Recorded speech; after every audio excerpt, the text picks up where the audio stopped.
Keith, Yes. it's season 7. Yeah. We're Okay. very excited. Final season. We got some notes from the network. We did. Apparently, they want to replace us with someone younger? What? Hi, I'm Keith. And I'm Mike, and welcome to Keith and Mike Watch Deep Space Nine, Season 7.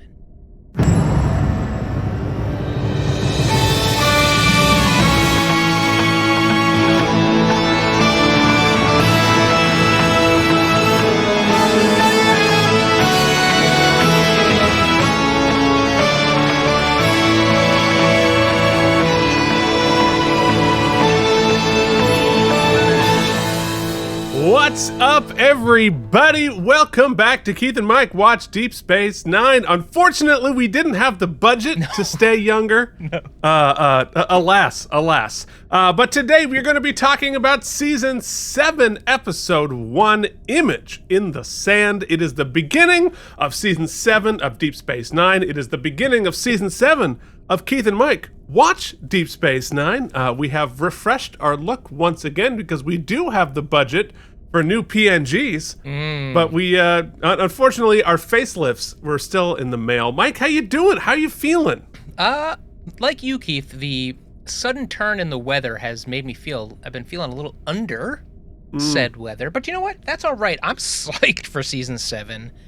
I will say this: a couple of setups.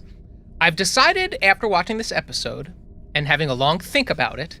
When I won't spoil too much for those of you who are just learning about the show through our recap. But I know there's controversy. I know everybody wants to talk about it. I know that we're going to maybe mention it, but not talk too much about it. But here's how I'm going to think about the show for Season 7. Here's how I've decided. Yeah. I'm going to think about it like a great novel I'm reading, right? In a book, I'm not too concerned about how it's cast because it's in my brain. And there's no behind-the-scenes drama that's going to affect how I think about random characters or that may or may not appear. So, you know, maybe it's a good thing. I think if we think about Dax's departure from a novel perspective, it puts, like we said, Worf in a great place, or interesting place, and we were all left in an interesting place at the end of the last chapter, and here we go setting up the table. One of my favorite things in a video game, and this is maybe a hot take, not everybody feels this way. You know that opening 2 hours in a video game that most people hate because it's kind of the tutorial section? It's just setting everything up, the prologue, if you will. Sure. I love those. A lot of times, I play those and bounce off the game once it opens up. I like the very strictly linear narrative setting up the quest, sometimes more than the quest. And so, an episode 1 of a new season is candy to my narrative desires. So I'm psyched about all of that. But lastly, good friends learn over time that their friends don't love celebration. But I would remiss if we didn't have at least a small nod. Just a small nod to mention that it is one of our birthdays. Getting older, time comes for us all. So Keith, from myself and the rest of the K&M Empire, happy birthday a few days ago. We'll celebrate today like it. We've been together for too many years. I know I'm not going to make a big crazy video, but I will at least have something on the screen indicating you're nearer death. Okay. Well, there it is. Yeah, let me tell you, it's funny. Like, I think other than like cake and presents, there's too much attention on your birthday. So I did something this year that pleases me so much. I took my birthday off of my Facebook page. Oh, interesting. Which is not to say that there were some people who caught on and sent lovely messages and did some, Jamie Lubin did some beautiful things, and I really appreciate that. Sent messages. But on the whole, because I get overwhelmed by the volume of it, and then I feel very sort of like, So taking my birthday off of Facebook was wonderful. It does release you of that feeling of obligation, like you have to respond to everybody. Yes, I started panicking. So it was really nice. I had a very nice dinner with the ex-in-laws, and I got a call from my family, and that was it. It was Keith, really can I admit, because we're friends, can I admit something to you? Yeah, sure. Had it not been for Jamie Lubin's deep research, I would not have known. Zero idea that it was your birthday. And that would have been totally fine. I Yeah. see if you're gonna do that, right? If you're gonna take your birthday off of Facebook, what you can't do is use that as like a shitty test to find out who really knows you. No. It's not a trap. I don't expect you to remember. I don't like. I wouldn't. I don't know your birthday. No, and I wouldn't expect you to. That's what's interesting about some people. Like my wife remembers everybody's birthday, and that's cool. But in fact, she's constantly today. She sent me a text. Cousin Rob's birthday. You're gonna have to remind me who Cousin Rob is. Yeah, well, exactly. Let alone his birthday. But also, she is the direct opposite. So when I told her, I was like, "Oh my God, it's Keith's birthday." I didn't know. Keith, she panicked. Because we didn't do enough. She was like, we should have done something. I was like, no, you don't understand. He doesn't want you to do anything. No, it's great. Although I believe November 13th, right? Yes, which I actually, but only because Mike is quite the opposite. I do like my birthday. Yeah. If I don't throw him a parade, the man will march down the street himself. I did find I'm watching this series on Netflix right now about the hunt for Bin Laden and why it took so many years and all kinds of stuff. Very interesting. It's on I love Netflix. how you're going to tie this into your birthday. I am, because it was we were talking to some CIA agent who is she's insane. She was one of the she operated a lot of the drones, and I was like, wow, this woman is messed up. Not the point. One of the main decisions to super bomb one of the cave things that they thought he was in, and we thought for sure we got him, and then it turns out 6 months later we did not get him. Shocker. Turns out because Rumsfeld, Keith, I didn't know this, when they did this mass bombing of the caves, they decided to not allow ground troops to go in and clean up, right? Like, it's supposed to be a joint, it makes sense. You would have to send people in order to... You would imagine, but to confirm. For reasons, not the least of which dumb, they decided not to do that and just bomb from above, and thus they didn't get the people they were looking for. A lot of civilians, of course. Not the point. Point is that day they greenlit that was November 13th, and it popped big up on the screen. It was like November 13th. It was like, oh, cool. Oh, happy birthday, Mike. We're going to bomb people who we don't know or care. But we don't, there aren't people indiscriminately bombing random things today. That's never going to happen. I always remember that particular birthday because I was sitting in a bar by myself in New York thinking to myself, what have I done? Because I was real broke and it smelled like burning outside. But what's great now is that you can sit down in your basement and think, what have I done? And man, looking at younger version of us, I was like, damn. I never had a mullet though. That's the only thing that got wrong. Well, I like that AI knows that your distinct feature is middle part. It's like, as long as we get the middle part. That is the only thing they really process about me is my middle part. But that's fine. That's fine.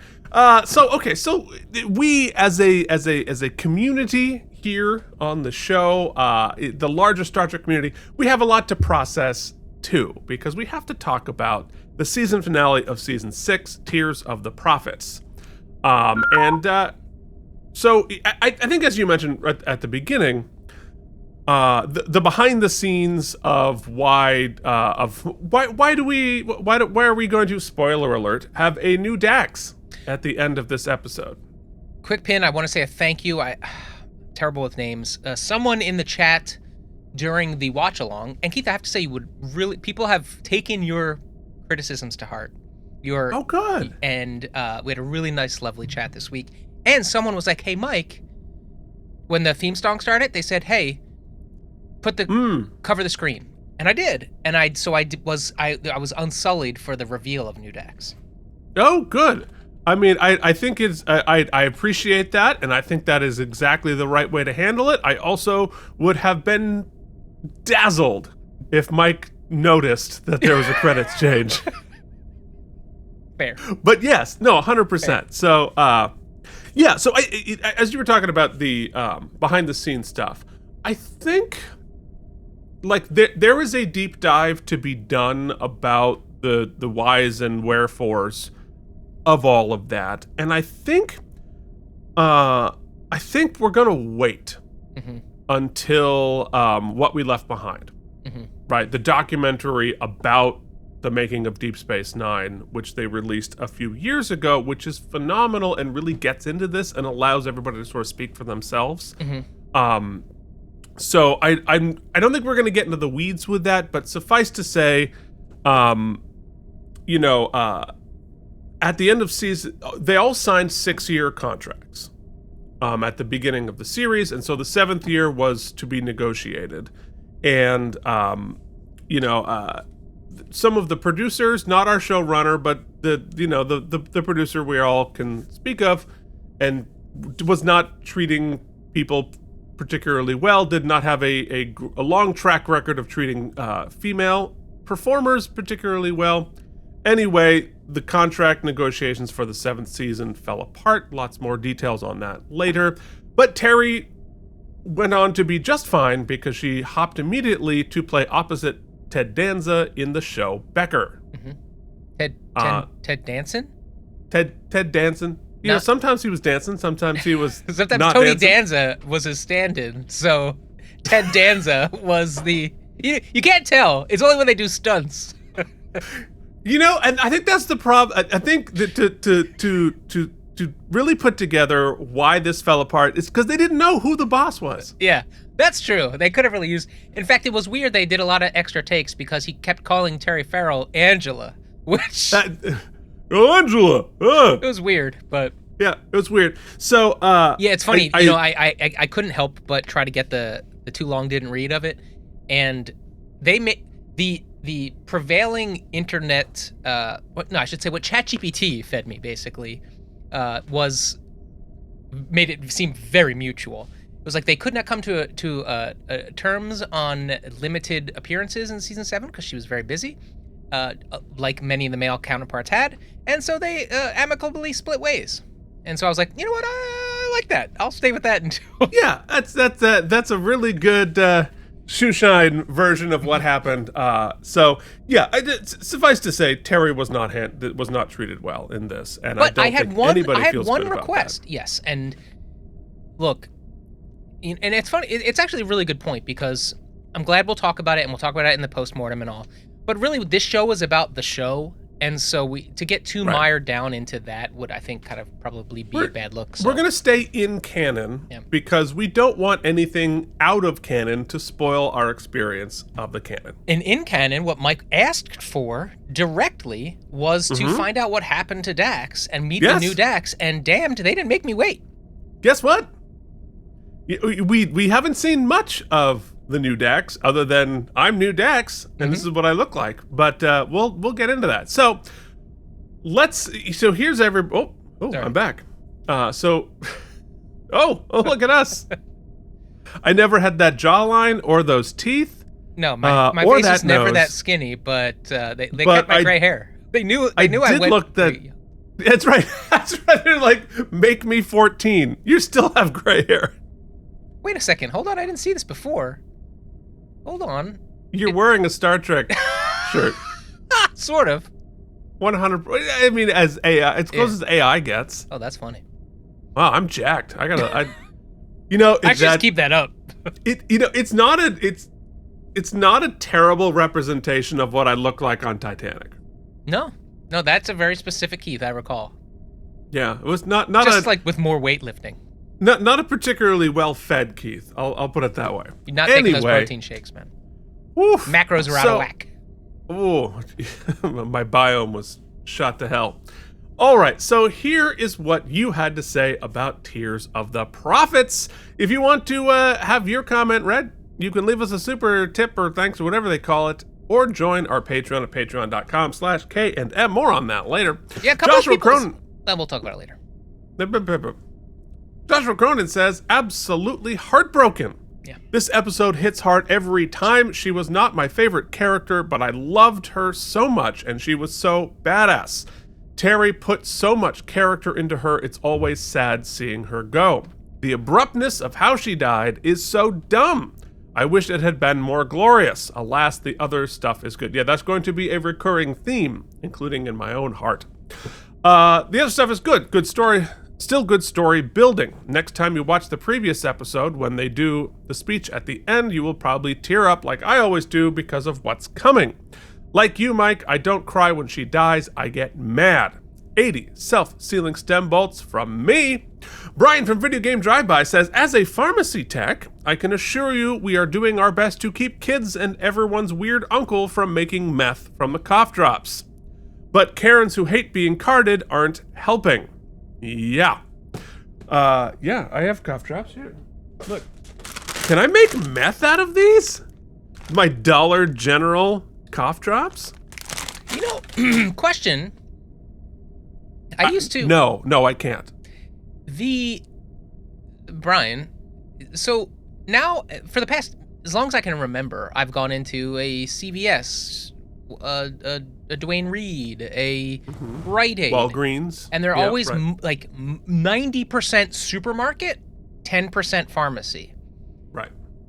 Are there still like mom and pop actual just pharmacies when you walk in? Do those still exist? If so... I have one right down the road. Yeah? I would like to go to one of those. Well, here you are with an opportunity. You got Google on your phone. You got a car. In your bougie neighborhood, I'm sure they have a mom and pop. I'm looking at the camera and I'm looking directly at my wife. And I'd like to... Jen and I have a thing. It's very important in our relationship. Not being flip. When we're wrong, we say we're wrong. We admit it. I'm wrong. I do say those. She has been telling me for months that the Philly vernacular has infiltrated me once again, but on just one word, and I just heard it. Those. We had I was at dinner on my birthday, we had a very long discussion about the Philly, about how many syllables there are in the word that describes the fabric that you dry yourself with when you get out of a shower. Cotton? No, the object. Towel? Yes. How many syllables are in the word towel? Well, probably should be 2. We say with 1. Towel. That exactly right. Yeah. There are 2, Billy. There are 2 syllables in the word towel, not towel. Philly's not actually, it's Northeast regional because it gets real specific. Jillian just texted, I can effing hear you. Will you tell her about those? Those. Shut up, yous guys. All right. That's Jersey, so now you've just conflated everything. Yeah, well, whatever. Brian tries to continue. Tears of the Prophets. Ooh, this is a biggin'. This one hurts. It's a tightly made, fast-paced episode. After 6 seasons, we were so used to the end of the season cliffhanger, but this hits different. This is loss, a true loss. We didn't lose the station in a temporary tactical situation. We lost family. No fixes, no time shenanigans. As they said in the sound of her voice, there is now one less person in the room, and to this day, the episode puts me into a sad place like when you lose a friend. Dukat, Damar, and Wei-Yun are amazing in this episode. They are the big 3 of evil, and I love them. Yes, although I would put Win in the big 3. Like, Damar's definitely there. I would put Dukat, Wei-Yun, and Win. Maybe the female changeling? I don't know. There's so many good bad guys on this show. Genuine tears hit me as I watching in long form from the ER. Yeah, Brian, how you doing? Oh my God, Did you get out of the ER? Like how like you don't have to tell us what happened because that's none of our business. But I just want to know that you're okay. I'm assuming since you typed this, hopefully that means you either that or you still have Wi-Fi in the ER. Yeah. Well. Let's give it 96. You know what? One of the only acceptable reasons to waste your time with us is you have nothing better to do in the ER. You're just gonna kill 6 hours in the ER. I'll accept it. That is an acceptable use of this podcast. Not toll. Towel. Oh, okay. So Towel. Jillian says from upstairs, it's towel. T-A-L. Yeah, correct. Not tool or whatever I said. Yeah, you know fair. what gets funny is my niece's name is Talia, but some people call her in Philly Towela? No, Talia. So there's a debate whether it's Talia or Talia, but her mom for short calls her Tal. So it's very confusing because her mom has a very Tal, get the towel. Hand me a towel. Yeah, it's tough. Wow. Brian's never gonna get. Brian's comment has been completely hijacked by towels of all kinds. Towels and towels. says, let's give it 96 self-sealing stem bolts. Wow, that's high. 96 self-sealing stem bolts that Rick Berman isn't allowed to play with. Yeah, there's certainly among Star Trek, many people, perhaps even including myself, would put Rick Berman on the big three of evil of Star Trek. Jason Moe says, I think the most powerful stories I've read or watched stuck with me because of an impactful character death. I believe the meaningful death of a main protagonist can turn a good story into a great one. The trouble with killing Dax in this episode is that it's not being done in service of the story. Let's compare and contrast this with the killing off of a main character in Season 1 of Strange New Worlds. On Strange New Worlds, it was the showrunner's plan from day one to kill off this character, and the actors and writers were fully aware from the jump that this was the plan. It was baked into the story. As a result, the breadcrumbs were very skillfully left throughout the season to make this character's and eventual death feel very powerful and impactful. Agreed. On Deep Space Nine, they're shoehorning in little things right at the end to try and tug at the heartstrings and make it all look planned out. Oh, and look at Worf with little Yoshi. It's going to be such a great dad 24 hours before Dax dies, and she and Worf suddenly decide it's time to become parents. Not DS9's finest moment, 60 stem bolts. Better things to come next season, thankfully. I don't know if I fully agree. I will kick back a little bit. It's a little apples to oranges. When you only have 10 episodes to write, it's easier to bake that into the fabric of the sort of plot lines. I mean, also, I'm not agreeing with what went back behind the scenes, but, everybody, you signed up for 6 seasons, right? So you get your run of 6 seasons, and what happens at the end of that? The chips fall where they may. Whereas I agree, it felt truncated for sure, because I don't know how late in the game they knew that this was. That's I don't know, but I will say that it didn't ring untrue. Yes, it's a little tropey, but it still hit, and I still think that the emotional weight of it resonates, right? I feel like it's hard. This is where we get into that messy in between. I feel like Jason is seething a bit with, like, he's got the Arnold Palmer of emotions, right? He's got a little of the lore of the episode mixed with the production stuff, so you got that Arnold Palmer of anger. Anyway, but nonetheless, we accept your 60 stem bolts. I think what happened was they were not planning to do this. They were planning for Dax to come back, or for Terry to come back, and they found out late in the game. And so they probably had 2 or 3 episodes to set it up and to plan for it. I still think, the setup, and JD's going to make a good point about this. Setting it up, I think, is less important than executing the thing, because based on JD's point. But I think that the sort of anger about how this happened infested the how it happened. Again, now we're talking behind the scenes. Stay in canon. But, however, here's how. Can I tell you my mental trick as to how I'm going to not let it ride with me? Yeah, let's hear it. From what I've read, and tell me if this is totally wrong, even though it sounds like a bit of a screw job, it does also sound like Terry at some point was like, I have integrity, right? Yes, I'm not going to get steamrolled. She stood up for herself. Cool. You know what I mean? Though that the loss is ours. You know what I mean? The loss is ours. And, but she didn't get steamrolled. She didn't allow, she maintained, she left integrity intact. So I'm happy for Terry. And hopefully I'm happy with new Dax. We'll see.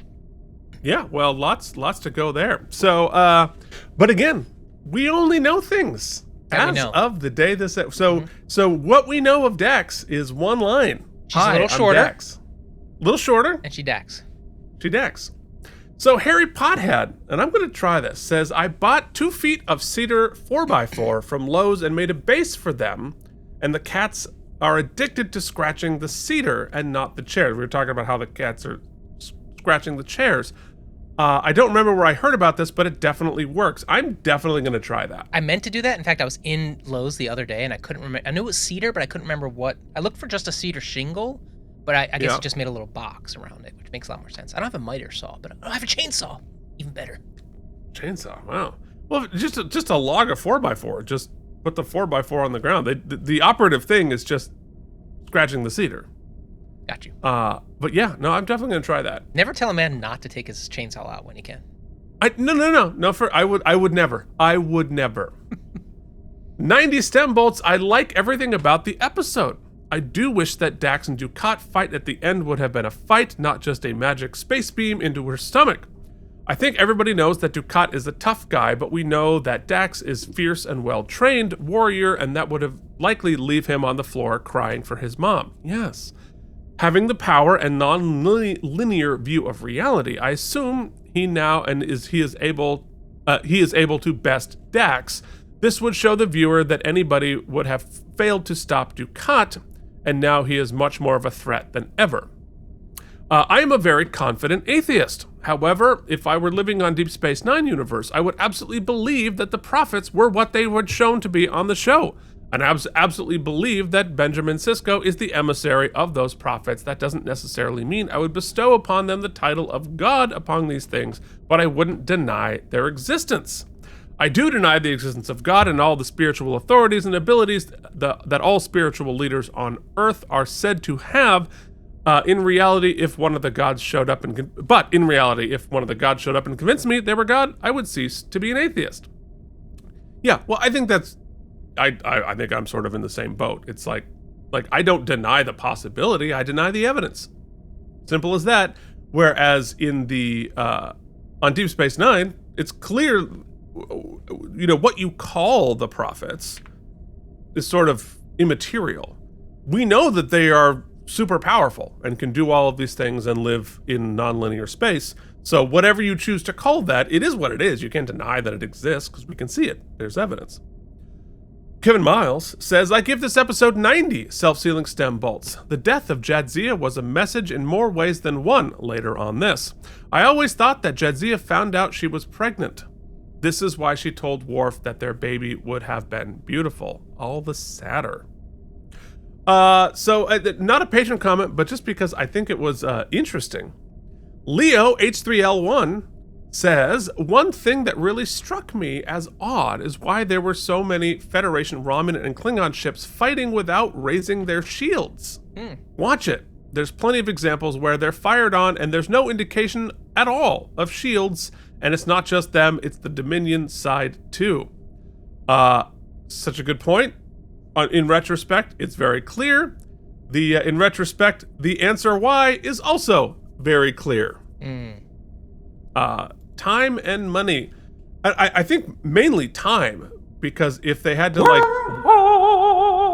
wear down all of the shields, it would take forever to have the battle. They needed to show stuff just like blowing the crap out of stuff, and needed to have a very high death count in like 30 seconds. So maybe the shields were just extra invisible this time, because they're technically invisible. But yes. Hibernation Pod says, Mike's creative ideas for a bar are great.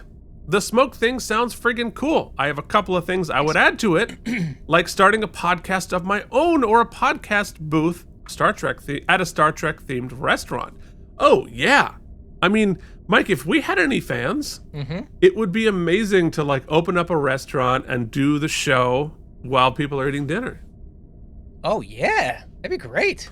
I know that there are like sports radio stations that do that. They work out of like, the bar or whatever they run. Yeah, the one I listen to, the Philly sports one I listen to, WIP, they shoot a lot of shows from Chicken Pete's.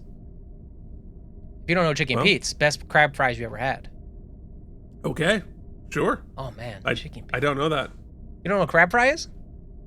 No, I don't. Oh, imagine a crinkle fry, if you will. Slathered in butter and Old Bay. Oh, so there's no actual crab. See, if there were actual crab involved, yeah, I'd no be crab more involved. interested. No crab involved. Yeah, all right. Anyway, hibernation continues. I am so not fit for actual business management, but I guess I could learn. Well, there you go. We'll see. Sounds like all those great dreams we had back in 98. If I could watch this uncritically, it's one of my favorites of the war-era seasons. Critically, it drags it way down because of the reminder of Tasha Yar comparison, especially for two established warriors. Still, an easy 90 self-sealing stem bolts despite the loosely fitted elements. YouTube viewer says, I think it was a giant mistake to kill Jadzia. Agreed.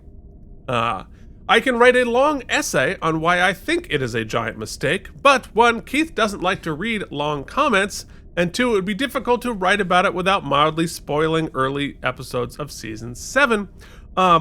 Look, always write the essay. I can't read every word that everybody writes because brain and tongue and, all of that, but definitely write the essay. Why not? Always. And I would definitely read it with my eyeballs, if not my mouth balls. They continue. For now, I will say that Jadzia's death scene would have been improved if she put up more of a fight. I know. I would have liked it if she had managed to wound Dukat at least. Yeah, 100%. Yes, a flesh wound at best. It should have been a fight. It wasn't a fight. It was an execution. Or it should have been a her do whatever she do and have zero effect, telling us, oh, Pa Wraith, not to be trifled with. And that would have made more sense if the Pa Wraith was going to stay in Dukat, and Super Shredder Dukat continued, but he was just a vessel to briefly, get into the wormhole. So just make it a fight, guys. Come on, what his dad's dad's name is though? They call him Grandpa Wraith. Should have worked that was that. Yeah. That I think that joke was Duke Ati. Keith, do you remember Dookie? Yes, I do. Yeah, this is. I'm gonna start laughing. Move on. I forget exactly why that. I don't even understand why that cracked you up so much, but it did. Well, I tried to reference the name of a character on the show, and for some reason I referred to this character as Dookie. Their name wasn't Dookie. No, it was not. If you ignore the elephant in the room, this was a great episode. I really liked Dukat getting possessed by the Pa Wraiths, Grandpa Wraiths, and it was a great detail that he thanked Damar for his concern. Maybe there was another small flaw, that Admiral Ross by now ought to take the wormhole aliens more seriously. Even if he was a militant atheist, he would want to appease the wormhole aliens for diplomatic reasons. Yeah, second person to point that out, and I completely agree. It is... I understand Starfleet is not a theistic sort of a situation, but that does not believing in gods with a capital G does not mean that you don't believe in things and higher powers, i.e. powers that are more powerful than you and things you don't understand. You just don't assign it a deity. So that it is not logical that Starfleet would not at least take them more seriously, even if they didn't assign the capital G to them. YouTube continues, Starfleet officers... Yeah, there you go. Starfleet officers always consider how their actions will impact other sentient beings. Yeah. 96 self-sealing stem bolts for the hypothetical episode where Jadzia didn't die. 86 self-sealing stem bolts for the hypothetical episode where Terry Farrell was allowed to act out a proper death scene. I'm sure she would have done great. 75 self-sealing stem bolts as the episode actually aired. That's a very good way of putting all that. JD says the timing of the audio malfunction was so funny. Oh, that's right. So we discussed that, yeah. We forgot to edit that out, and so at the beginning of last week's episode, you saw behind the curtain a little bit unintentionally how Mike and I handle our F-ups. So there it is. I believe it was you or Jen that said it's funny how we're more actually professional off screen than on. Oh yeah, it's just briefly we were competent. It was very strange. Yeah. That fourth wall really just disintegrated. Exactly. There we were, it's almost like we do this a lot. It's almost like if the feed cuts were just a guy sitting in the basement.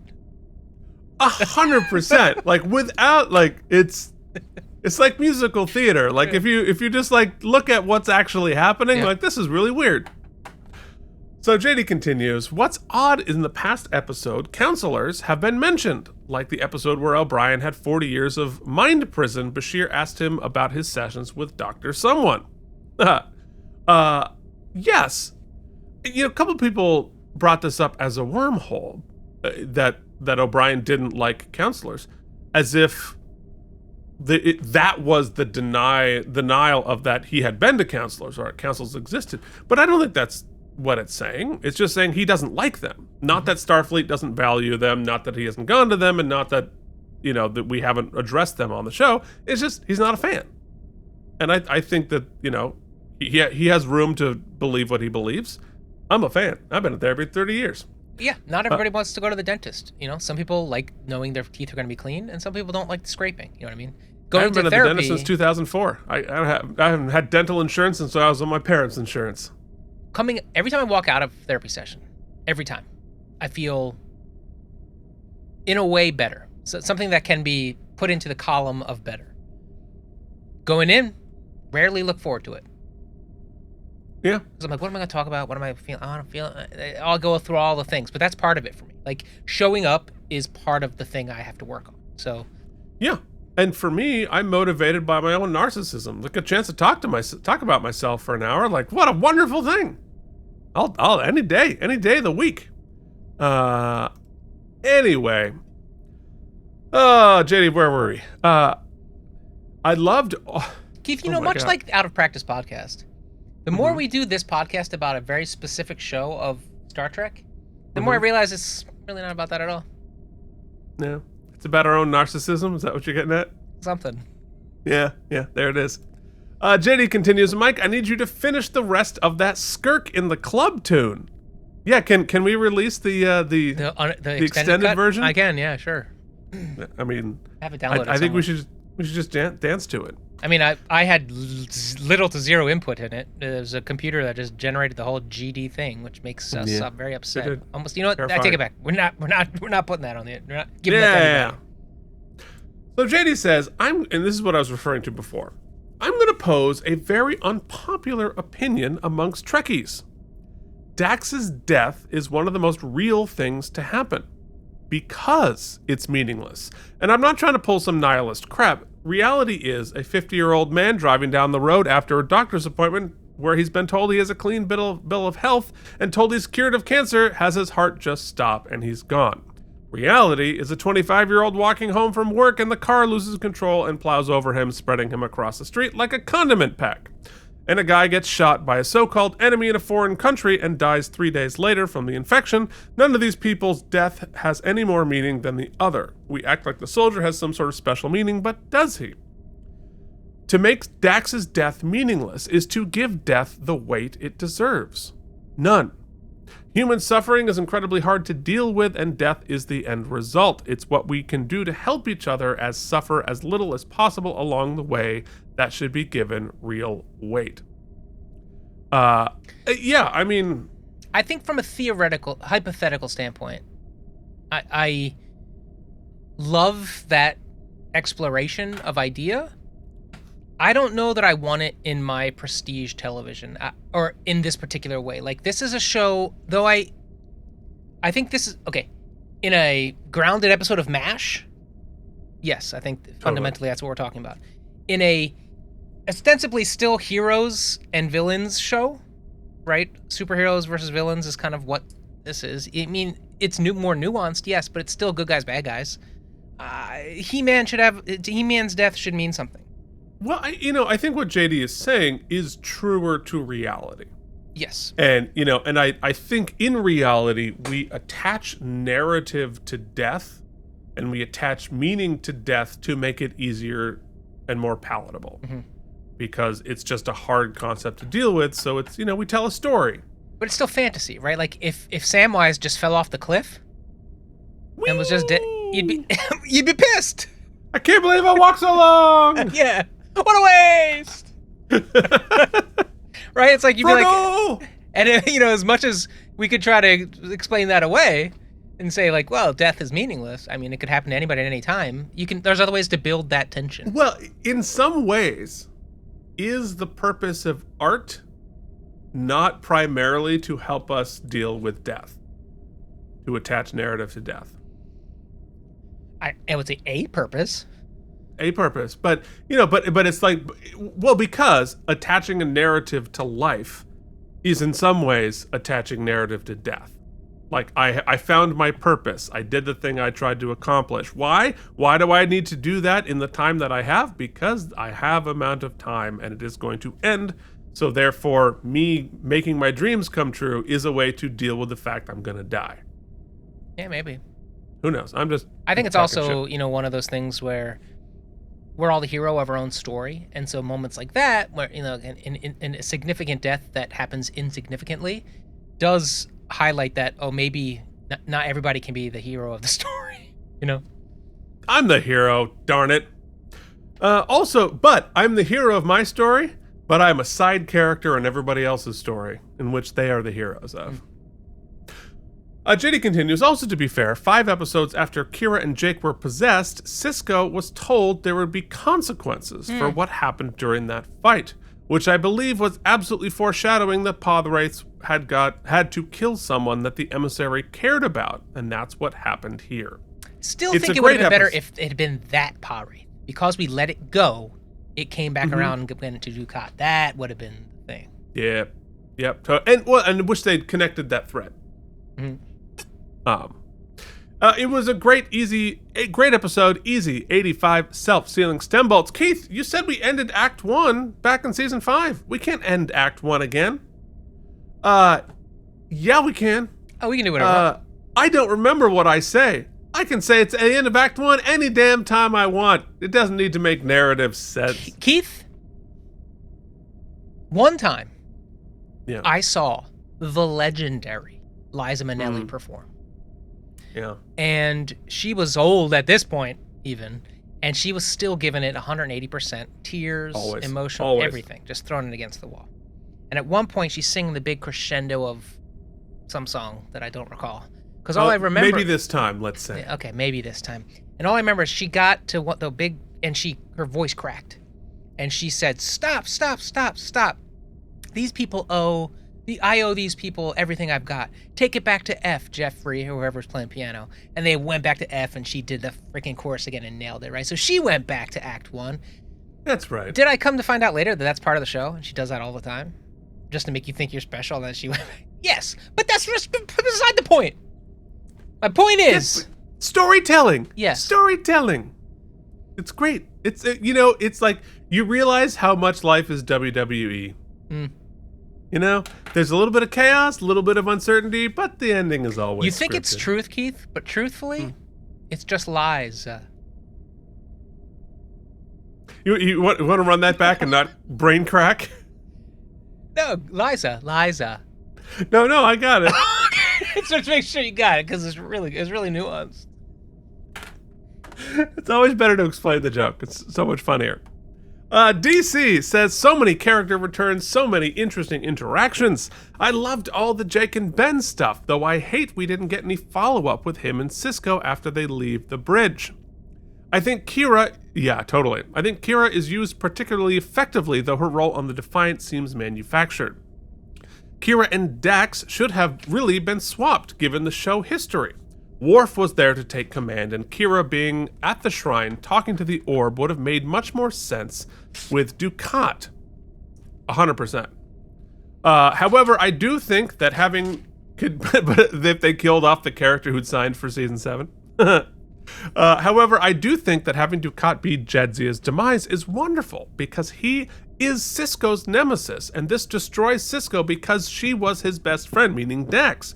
The problem there is they don't give Dukat any dialogue to say that it wasn't his intention. I also agree that a fight between the two would have made it so much better. Even the scene where Dukat explains his actions to Weyoun didn't make any sense. Hurting the wormhole cuts off Sisko from the Prophets, but it didn't stop the fleet from winning the battle that's playing out right in front of him. There's no reason given in the episode to believe that Dukat is a threat to the war efforts. This should have been a 2-part finale to make it all work better. I think the cheap nature of Jadzia's death highlights a lack of women in the writer's room. Agreed as well. I give this episode 89 self-sealing stem bolts. Yes, I think we're all dancing around the fact that the handling of the death of Dax and the handling of Terry, the actor, reeks of misogyny, and that's the last I'll say about it until we get to the end of the season. Let's talk about Image in the Sand, shall we? I'd like to start the episode, Keith, with a new segment called The Spoiler. The Spoiler? You can do everything in your power. You can train an algorithm to not feed you a spoiler. You can avoid reading things. You can have your buddy Keith yell at people. Oh, many times. But what you can't run away from is the fact that one of my jobs is I do a podcast about Deep Space Nine. Mm-hmm. And when people ask you what you do, and your wife, for some reason, is a fan of your podcast and says, oh, he does a podcast about Deep Space Nine, someone eventually will shout something out that... Oh, no. So the day before we watched this episode, I had some friends over. We're talking about... I mentioned the Deep Space Nine. I was like, oh, we finally got to season 7. And I even said, no spoilers! Just like that. First thing my friend said was, is it the old or new Dax? First thing! And I said, Keith, I said, stop right there! Yes! So anyway, this was after 7 seasons. The death was not spoiled for me, but new Dax was spoiled. New Dax, yeah.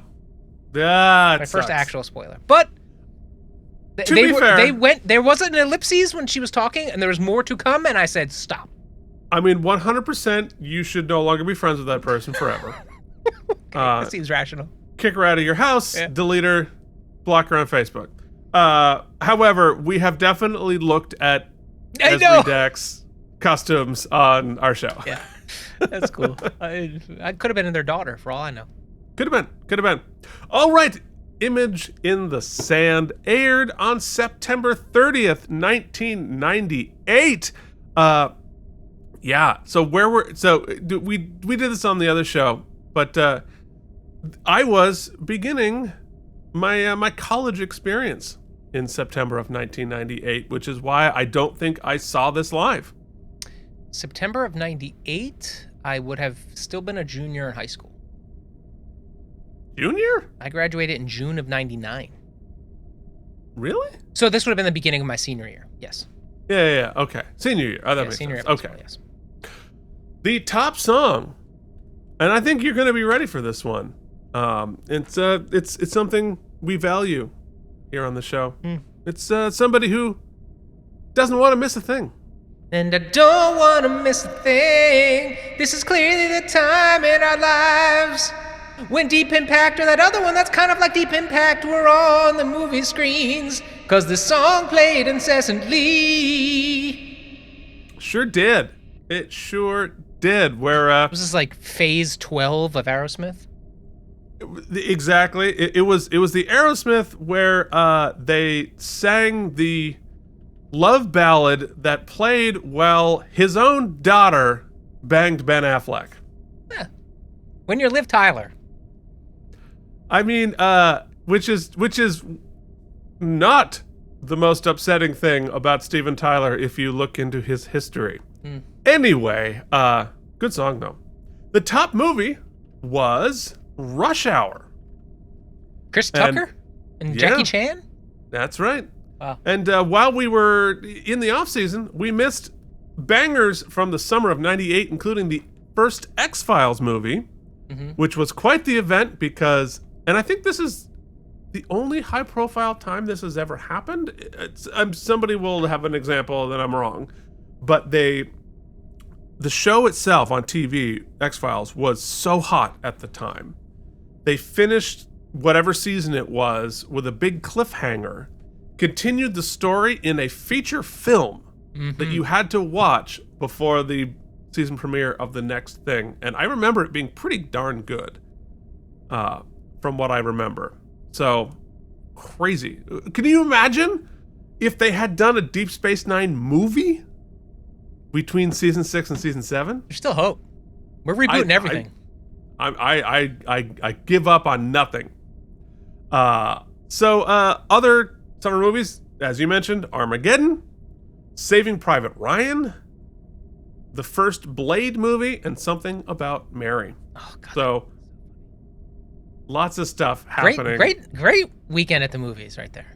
That's pretty good. I do believe this is back when I was going to the movies. Mm-hmm. So I definitely saw the X-Files movie in the theater. I'm pretty sure I saw Armageddon in the theater.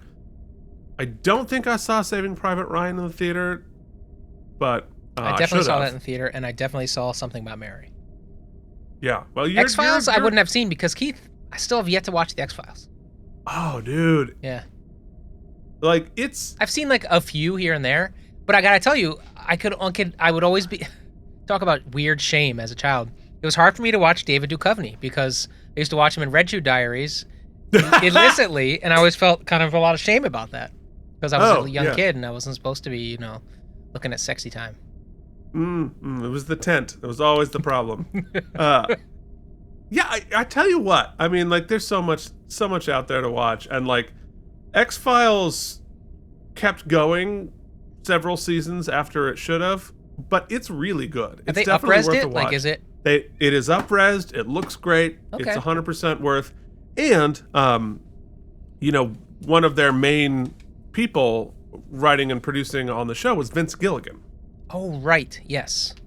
And the reason Bryan Cranston got Breaking Bad was because he guest starred on an episode of the X-Files that Vince Gilligan, I think, directed or wrote, or both. And he thought of him, oh, you know what? He might be able to pull this off because of that X-Files episode. You know what I think I'll do, Keith? Here's what I think I'll do, because that sounds like a fun one for the summer. I think I'm going to find 2 ladies or gentlemen who are doing a episode-by-episode podcast of the X-Files who have, like, less than 1,000 subscribers, and jump in with them. That's what I think I'll do. Jump in? Yeah. Oh, that sounds fun. Yeah, pay it forward to those crazy people who watch the practice with us. I think that's a great idea. I like it. Mike, what was on TV this summer? Oh, we get to play one of our favorite games, Keith. We weren't in the summer. It was September. So some new shows were appearing on television. So we're going to play our favorite game called... Oh, obscure sitcoms nobody What the cares hell about. was this show? So I will... No! No! Don't demonetize us. So... We need our 47 cents! So a lot of new things, like your big hitters were still coming back. We're coming back from the summer. We got The Nanny was back. We got Chicago Hope was back. Third Rock from the Sun, News Radio back. But there are 3 news shows premiering, Keith. I'm going to tell you the name of the shows. I want you to tell me anything you know about them. I can't. No, I'm gonna pitch you the show based on the title. Okay. The first one, I vaguely remember. It appeared at 8 p.m. The Secret Lives of Men. Ah, of course. This was the Dom DeLuise headlined show in which a series of private detectives who got hired to watch men who were cheating on their wives, and they discovered that they weren't cheating on their wives. The truth was much weirder. Holy crap. So good. The Secret Lives of Men is about 3 divorced men who get thrown back into the bachelor life, Keith, with nothing left but each other. Michael, Phil, and Andy form an exclusive club and embark on a new phase of their existence. Someday, they may comprehend the mysteries of women, love, and golf. Until then, they'll continue carrying on The Secret Lives of Men, starring Peter Gallagher, Bradley Whitford, and Mitch Rouse. I was about to say sounds absolutely terrible until Bradley Whitford was involved. It had a run of 13 episodes, of which 6 were unaired. Thank God. Because you know what that opened up Bradley Whitford to do? Wings? West Wings. West Wing. West Wing. Like immediately after this. Oh, wow. Wings, yes. Yeah. Okay. So, we're going to give you a point for that one. The next show is Maggie Winters. Maggie Winters. Okay. It's a Delta Burke half-hour comedy. Okay. In which she has moved to Alaska after a terrible divorce, and she decides to become a gossip writer. But unfortunately, in the tiny town in Alaska, there's only about 6 different people to gossip about. But that's still where she spends her winters. Wow, Keith, it was a CBS comedy about recently divorced from her dentist husband. Maggie Winters moves in with her mother Estelle in her hometown of Shelbyville, Indiana, and gets a job at Hanley's, a local department store. The main cast featured Faith Ford as the titular Maggie Winters, Shirley Knight as Estelle Winters, Alex Cap Horner as Lisa Hart, and Clea Lewis as Rachel Thompson. Looking down to see if recognize any of those names. Not really. There were 18 episodes, unfortunately 2 unaired.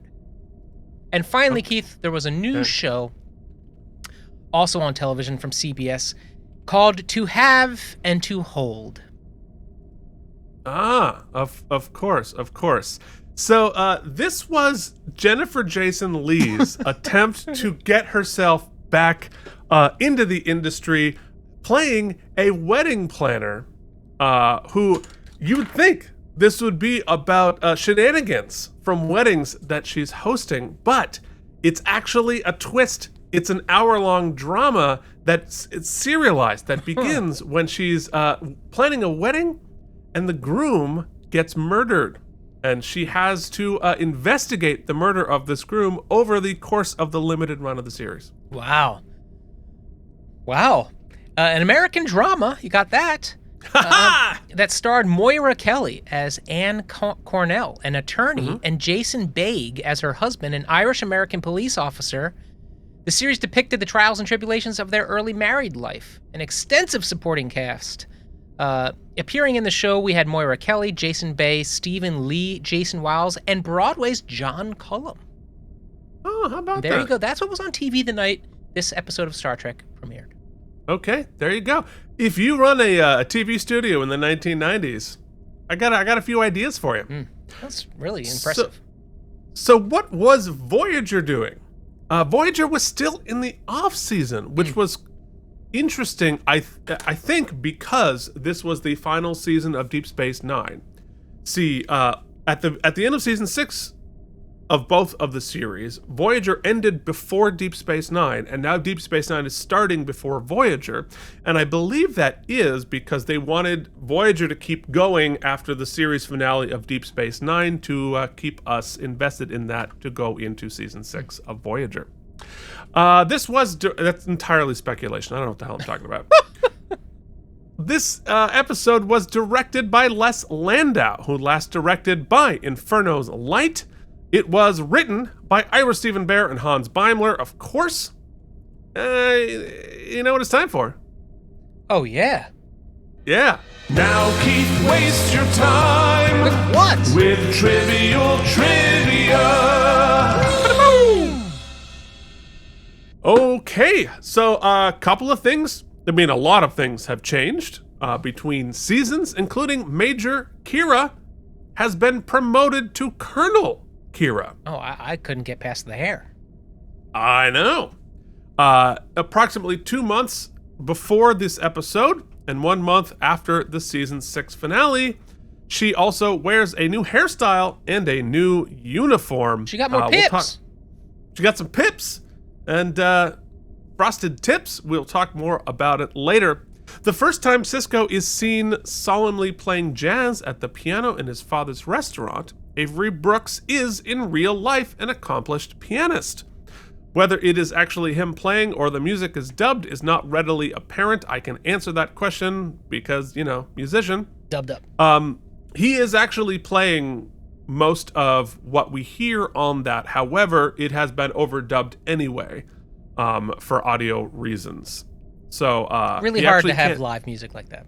You just can't, because they would have to ADR the piano or ADR the voices. Either way, it would never work. But he is actually playing a lot of what you're hearing, because so often you see people playing an instrument and what's happening with their hands has no relation to the music that you're hearing.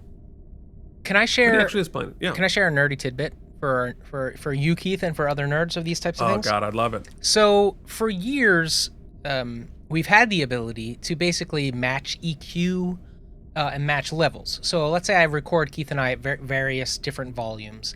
I can use an AI sort of patch to match the levels of the volume and to kind of take an EQ of Keith and then apply it to me if I wanted to. But what they can do now, a new update in Resolve, which is a video editing program, there's a new AI plugin which is really pretty effective, and what it does, it's an ambient match.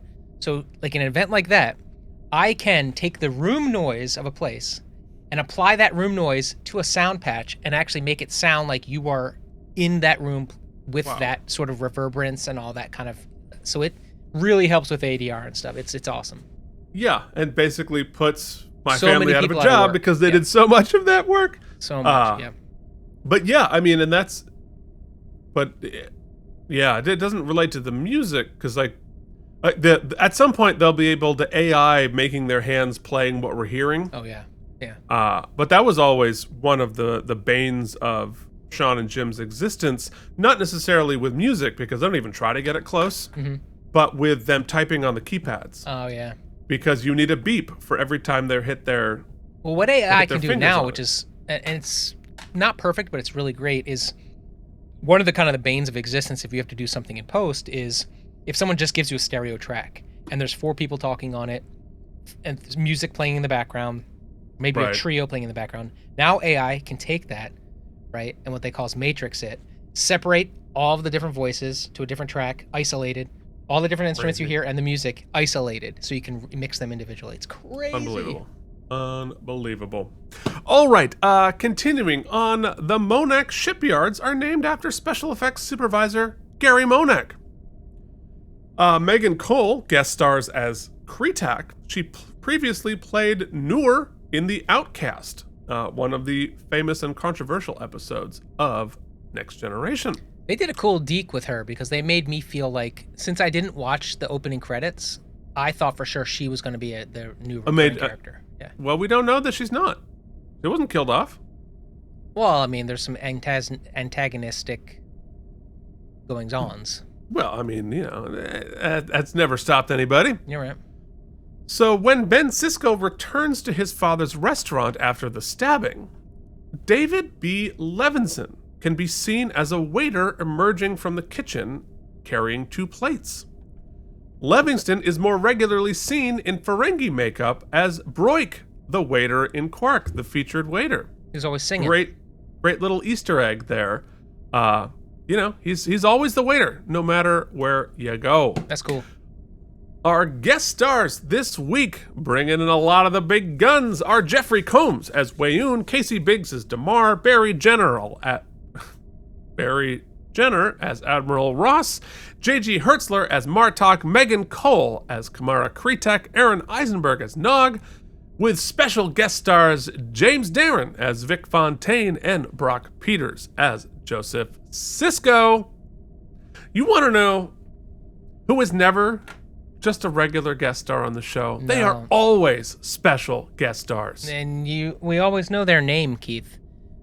Sure do. We can't always read them because of the candles, but Brian, Kimball Biersick, Frank Ringe, Quarks Bar, Yanba, Ryan Chesley, Andre, Jamie Lubin, Jason Moe, Deborah, Josh Cronin in DC, and Mike, Andrew Hayes, Alan, and the Mysterious Worf's Boot Shivs, Charles Babbage, John Kelly, Keith Blank, Harry Pothead, Anton Thies, Carl Fisher, Alan Gerton, Deborah Scott, Tren, good old Odo's Bucket, Lost Emu, Scotty B, Merritt Neath, 86 and Company, Byron Woosley, Aroha, AI Sausage, yum yum, Ben B, Brian from Video Game Drive-By, Nikolai Ivanovich Lobachevsky, YouTube viewer James Hubbard, Hibernation Pod, Miri Holcomb, Rogue Knight, JD, Colin, Chris, Frank, Pat, Josh, and Kevin. Send us stuff in the mail. Of course, the Chancellor we love. And that $1 tribute, they still are part of the family. Fedora the Explorer, Aroha Engineer, Mayhard, Jerome Gibson, Chanel, Lauren Morrison. But no N, just Laura.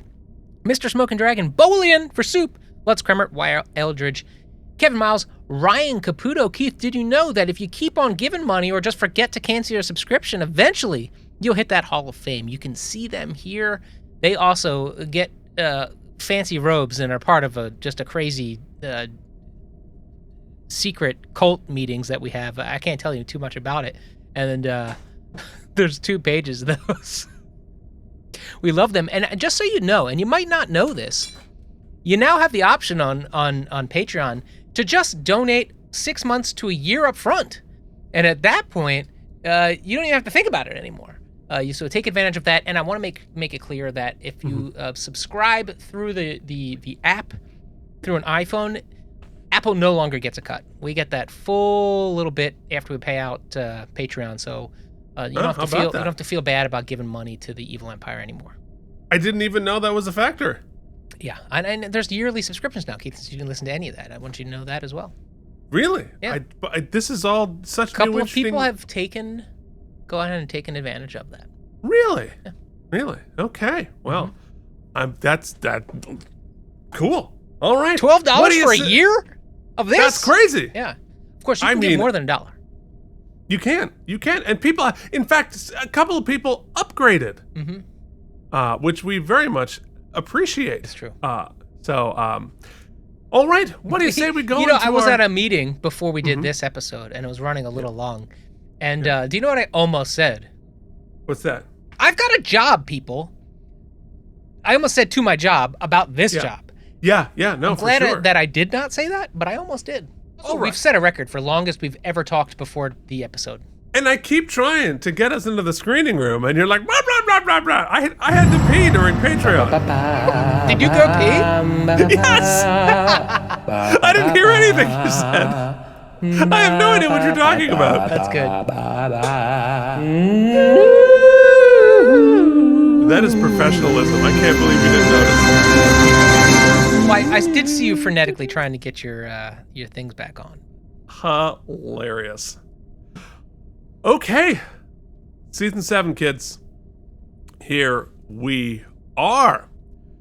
So, it has been 3 months since the end of last episode, and Kira has been promoted to Colonel. And she's got a new suit and a new haircut, as we mentioned. It's silly for me to even mention, but this is my favorite of Kira's haircut. I particularly, as just like a human being, I really like this haircut. The Chancellor loved it. Yeah. I like that she's got the Bajoran braids, too. Yeah. I like the bob. I'm like, I go crazy for bobs. Just saying. So, Kira and Odo stand looking at a bunch of Bajorans worshipping at the shrine. They're all conspicuously wearing red armbands. And, red armbands, concerning. We find out that Kira is still in charge of Deep Space Nine, and that Admiral Ross is coming for a meeting. And we find out that these red armband folks are in a cult that worships the paw wraiths. And Odo says, in times of trouble, some people find comfort in hate and fear. Perhaps a little on the nose, but no less true. So they're both surprised that they haven't heard anything from Cisco at all in months. But we find out they are still in love, and Odo is now an optimist. Understandable. Thoughts? I mean, the beginning of this episode suffers from first episode itis of like, we have to rehash everything. We have to like verbally say things we all both know in the scene, but we have to say them out loud so that the audience hears it. So that was like fine, but I will say this. Kira and Odo are growing on me. They're growing on you? I'm not optimistic about that joke, but we will carry on anyway. Kyrie eleison. Okay, let's do this thing. So sorry. So, meanwhile, the Defiant returns from a long convoy mission. O'Brien and Bashir and Nog are really happy to be home. We see that Worf is in command of the Defiant, and he's in a bad mood, understandably. And he's annoyed that they're still on convoy duty and not in combat. O'Brien says the Defiant will be going into battle soon enough, then Worf can be happy and the rest of us can be miserable. Good line. Keith, I want to say, speaking of being happy and not miserable, seasons 1 through 6 we dropped on Wednesdays because it's like helped you get over that hump day. Something nice about dropping on a Friday. You know what I mean? Everybody's happy on a Friday. Heading into that weekend. I mean, fair enough. I think that's a really good way of spinning the fact that we are continually delaying when we can shoot for so long that our next delay will put us on our original shooting schedule. I just call that multi-year efficiency. Full circle. Multi-year efficiency. We very slowly. It took us 6 seasons to lose a week. Mm-hmm. That's not bad. Not bad at all. So we arrive on Earth, which weirdly looks like all the continents have slipped underwater in the establishing. Look at that. It's just water. There's no continents. That's not supposed to happen for another 5 or 6 years in our timeline. So we arrive at Cisco's restaurant, and they've got a fancy new neon sign. Joseph is holding court while Jake serves as a waiter. Keith, do you ever go to Sugar Freak in Astoria? Oh, in Astoria? Yeah. I think once. The Cisco's place looks like Sugar Freak. It has that vibe. It wasn't that good. It was all right. I liked the ambience better than the food for sure. But it was like a mom and pop place, so I appreciate it. I tried to get like chicken and waffles, and I was like, eh. They didn't get to stay open that long. They spent so much money on decor and stuff and making it authentic that I think they ran out of money. Real hard to have a restaurant open, especially at that point in Astoria. 30th Avenue, yeah. Everything was turning over. I lived across the street. Did you? Yeah. I enjoyed many a beignet. I'll say that. I don't remember your place there. Do you remember the Grand Cafe? There's a big place on 30th Avenue. Yeah. I was next to the Grand Cafe. Next to the Grand. I don't know that you came over ever. I don't think I ever did. Yeah. Ricky and Erica were there, but it definitely was your time. Anyway, we'll talk about it another time. Doesn't matter. Keith and Mike just talk. Yes. So Ben has been sitting at the piano since 7 a.m. He has been stewing, quietly waiting. Now, did he stay there the whole time? Did he get up to use the bathroom? Because I think that'd be a problem. Oh, he hasn't taken that apron off since last season. I mean, whatever. So, that's bad for business, by the way. If you're gonna sit at the piano and play, at least put a shirt on. Well, yeah, but he's in profit land, and everyone seems to be eating at the same time. It's fine. That's true. So that's like when you go. Some people like it. I do not. When you go to a place with an open kitchen, so it's like they're all like if you get sat by the open kitchen, and it's just steam and people working and sweating and cooking, you're like, I kind of came here to not be at work. I don't want to be working with these poor guys. Yeah, it's fine if you're a little if you're far away and you're curious what they're doing. But yeah, I don't want to be in the kitchen. I do not want to be preparing food. That's the whole point of me being here. So as Ben plays, his baseball mysteriously rolls off the piano, and he has a vision of him digging in the sand somewhere hot, and he discovers a shrouded face burning in the sand, and she opens her eyes. Then Ben, back in the piano, the vision is done, but he knows he had one, and he knows he has to find out who this woman is. Imagine you finally get the call from your agent. You're gonna be on track, and they're like, "All right, here's the rub, though. We're gonna wrap you in this weird pink cloth and bury you in the sand." I would do far less, or far worse for less, to be on Star Trek. I'd be anything on Star Trek. To be honest. So you know what? There's this Next Gen episode where they had a kid who sort of turned into Data from trauma. I think they had an open call for that, and I was really mad that I didn't get a shot at that. Anyway, we arrive at the meeting between Kira and Ross, and he gives her the news. They're going to allow a Romulan Senator Kretak to set up a small presence on the station. Kira does not love it, but they've already made their decision. Then, on Cardassia, Damar and Weyoun discuss the state of the war. They've been doing better since the Tears of the Prophet. The Federation advances have been stalemated, giving them time to reinforce. Damar continues drinking Kanar constantly, and Weyoun calls him on it. But they both know that so, Chekhov's Canar here for sure. But we sort of established that the previous season. But they both know that Ducat's chaos, being the little chaos monkey that he was, has turned the war in their favor. It has actually benefited them more than the Federation. Back on Earth, Cisco tries to recreate Pete, this is a great production. If you take a look at the shot, you can tell that is definitely just a glass with green paint around it. Oh yeah, it's very clear that no liquid is put into the glass. Yep. He drinks from a complete it's weird. Couldn't they have put something in there? Yeah, I wonder if we could speculate, but it's very apparent though. Yeah, and if you watch the whole thing, when he pours and drinks a lot, it's completely empty. So we've seen worse. We've seen worse. We've seen much worse. So, and we will in this episode, I'll point it out. So back on Earth, Cisco tries to recreate the woman in the vision on his iPad, which had pretty good effects for 1999, using very early sort of Photoshop deal, swapping out lips and eyes. Yeah, it's pretty good. Yeah, I was like, that's holds up. Reminds me of like those people, those forensic pathologists who take skulls and use clay to like reconstruct what the face would look like. I always find that cool. I wonder how scientifically valid it is. Pretty crazy. I think it's pretty accurate. Really, is it? Yeah. Because I'd be like, it's sort of like how we felt about how we recreate the dinosaurs, which is just like, ugh. I love how that changes every couple of years too. They're like, they had feathers. No. Yeah, because they're utterly speculating.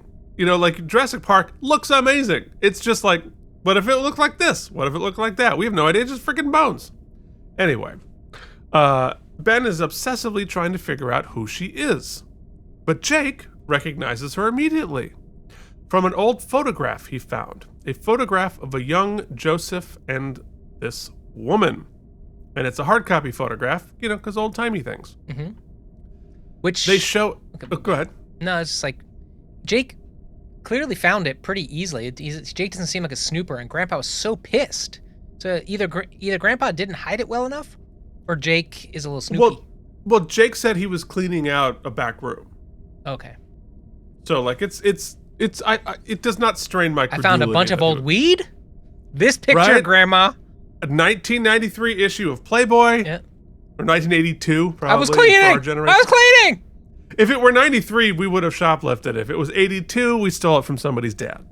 That's our ever wonder how old we are? We're that old. Did Mike fold up and hide his nudie pictures inside of an encyclopedia? Because nobody would look there? Yes, he did. Sure. Yeah, let me see.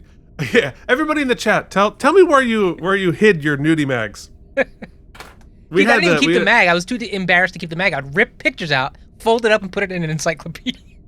We definitely... Oh, the shame. Oh my God! It's just the desperation. Kids today will never understand. I will say I'm gonna tell an embarrassing story right now. Let's hear it. I'll never forget. I had in my lifetime. This is how old and prudish I am.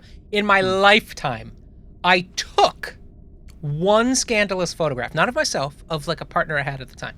We were engaged in funny business. Shenanigans. And I snapped a photograph on a Polaroid camera. Mm-hmm. I mean, true smut. Yeah. And I recall the day I had to destroy this picture, and I wanted to make sure, because digital footprints, well, there was no digital at the time, but I guess the equivalent of digital footprints, that I respected said partners. We were no longer partners. And so what I did, Keith, I got a lighter and I lit it to flame. Yes. And watched the celluloid burn it, clearing all trace of said. I that's how old what I'm getting at is. You're old. Old, but I can guarantee you that photograph does not exist anymore. However, kids these days. Oh, forget it. Not the same. Forget Terrifying. it. No, well, I have a very I had one girlfriend who request that I take some pictures, but this was on an old digital camera. So old. Micro USB? No.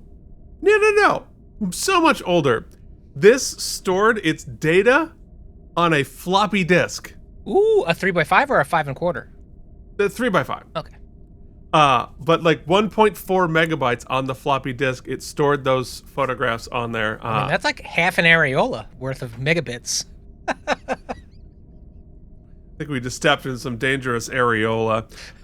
Anyway, so, but also, I no longer, like, it was digital, but only I had a copy of it. Yeah, Keith took a magnet to that. It no longer exists either way. So, there we go. Anyway, how the hell did we get onto this? Grandpa's dirty mags. Oh, okay. That's right. Grandpa Cisco. Grandpa Cisco's Playboy. Yeah. Great. Okay, great. Anyway. Jake's face is every listener right now. What have I done? What have I done? Oh, boy. So they show it to Joseph, and he freaks out, probably because of this conversation. And he angrily says she's nobody and storms out. So in Act 2, Worf lies in bed alone, in his and Jadzia's bed. And he looks at her picture. He's not sleeping, sad. So he goes to Vix. Apparently, he's been going to Vix over and over to make Vix sing All the Way. Vic tries to tell Worf to do anything else, but Worf shouts at him. This was Jadzia's favorite song, so Worf goes and tortures himself with it, over and over with Vix, and he eventually snaps and destroys the whole venue. You know, I gotta say, oh, my wormholes aren't working.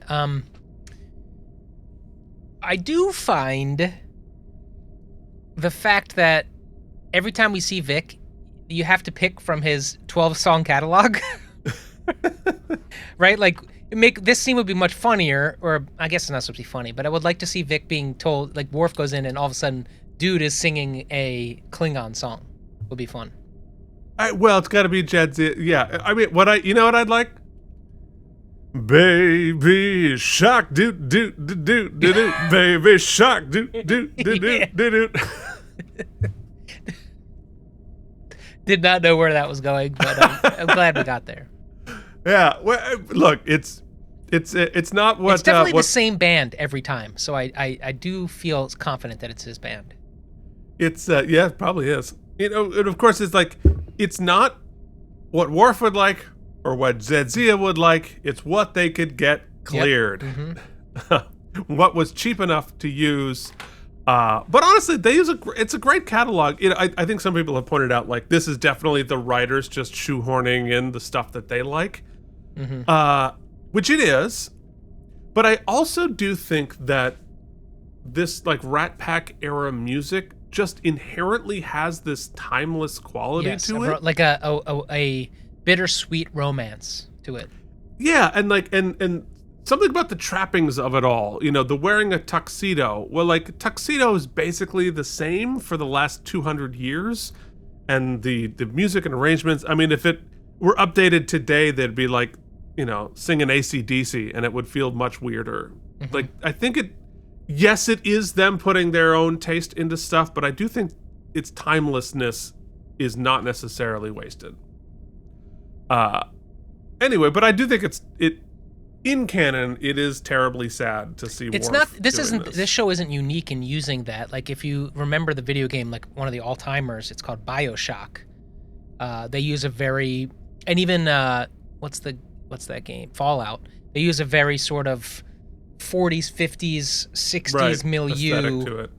To put you in a time and place and kind of an emotional feeling.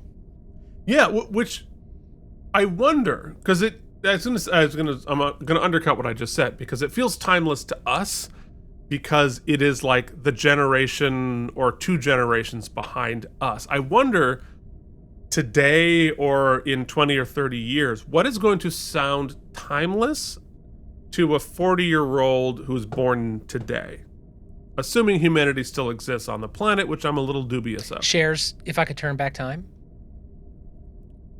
Vic comes out. If I could turn back but only time. If he's wearing, you know what? That outfit. Yeah. Okay, well, somebody AI that. Somebody AI Vic Fontaine singing Cher's Turn Back Time in Cher's outfit. See what ChatGPT can return for us. Oh, God, here we go. Anyway, it's sad to see Worf go through this. So we then meet with the Romulan Senator Kretak, and she complains about the chairs on the Cardassian station, but when she meets Kira, she's oddly friendly and oddly self-aware for a Romulan. And she says, "My people have a reputation for arrogance. I'm afraid it's well earned." And this surprises Kira. Later, Vic calls Bashir and Quark to complain about Worf destroying his casino, despite the fact that, of course, it's all holographic. But basically, they're all worried about Worf. Can't they just, but they go to clean it up. Like, can't they just reset it? Of course they can.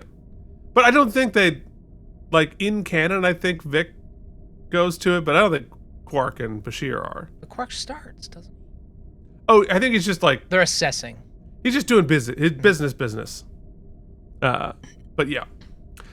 So back in New Orleans, Joseph and Ben finally have a talk about the picture.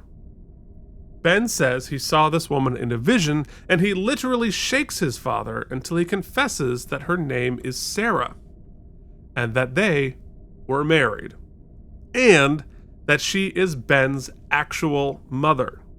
And he'd never told Ben, who thought he had a different mother altogether. Whoa. Have you ever had something like that happen? I mean, not like a different mother, but have you ever had a surprise relative in your life? Yeah. Yes, I have. I haven't told you this? Oh, right. I as I said that, I realized yes. Yeah, I've had many other sibling come through the grapevine. Yeah, I literally last year, we discovered a surprise uncle. So, yeah, it happens. That's not Vic Fontaine. I don't know who it is, but I'll take it. That's Klingon Cher. Wow. Very impressive. Very impressive. Wow. If we could turn back time to before that existed. Yeah. I'm sorry, that's on the internet now. So, Joseph says Sarah disappeared abruptly after Ben's first birthday. It took him 3 years to find her, but when he did, she had just died in a hovercraft accident. And Joseph says, "I know, I'm sorry, but you see, you and your stepmother were so close. She made you laugh like nobody else. I didn't want anything to get in the way of that. I loved Mom. Nothing could have changed that." She said the same thing. "You should have listened to her. Life is so full of choices. You make them and hope for the best." That is some wisdom from Joseph there for sure. Sisko thinks learning the truth about his mother is the first step of his journey from the prophets.